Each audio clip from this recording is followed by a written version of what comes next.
جو جس کے پاس نصاب ہو، زکوٰۃ کا جو نصاب ہوتا ہے آج کل 52.5 تولے چاندی کی قیمت، تو وہ ہو اپنی ضروریات اصلیہ سے زیادہ، اس کے ذمہ قربانی واجب ہے.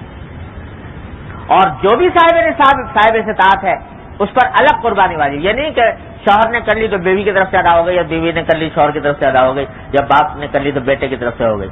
بلکہ ہر بالغ انسان جس طرح اس کے اوپر نماز الگ فرض ہے، روزہ الگ فرض ہے، شوہر کی نماز سے بیوی کی نماز ادا نہیں ہوتی، اسی طرح شوہر کی قربانی سے بیوی کی قربانی نہیں ہوتی،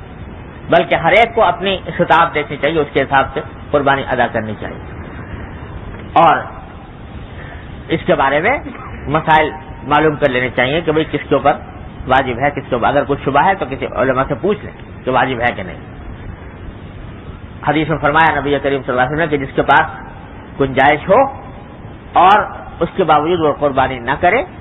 تو فرمایا کہ ہماری عیدگاہ کے پاس بھی نہ آئے وہ، اتنی شدید وعید بیان فرمایا، ہماری عیدگاہ کے پاس بھی نہ آئے وہ شخص جو قربانی نہیں کرتا. اور آج کل ایک غلط فہمی لوگوں میں پھیل گئی ہے، پتہ نہیں کیسے پھیل گئی، لیکن کثرت سے لوگ پوچھتے رہتے ہیں جس سے پتہ چلتا ہے کہ پھیلی ہوئی بہت ہے.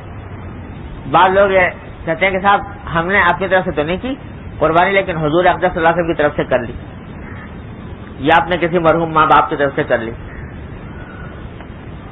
تو اس کا مطلب یہ ہوا کہ واجب تو ادا کیا نہیں اور نفل کر لیا. بھائی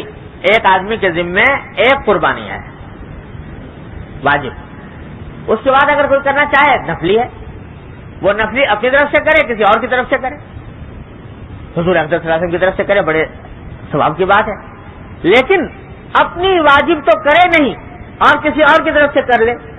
تو ایسا ہے جیسے فرض تو پڑھا نہیں اور نفلیں پڑھے جا رہا ہے.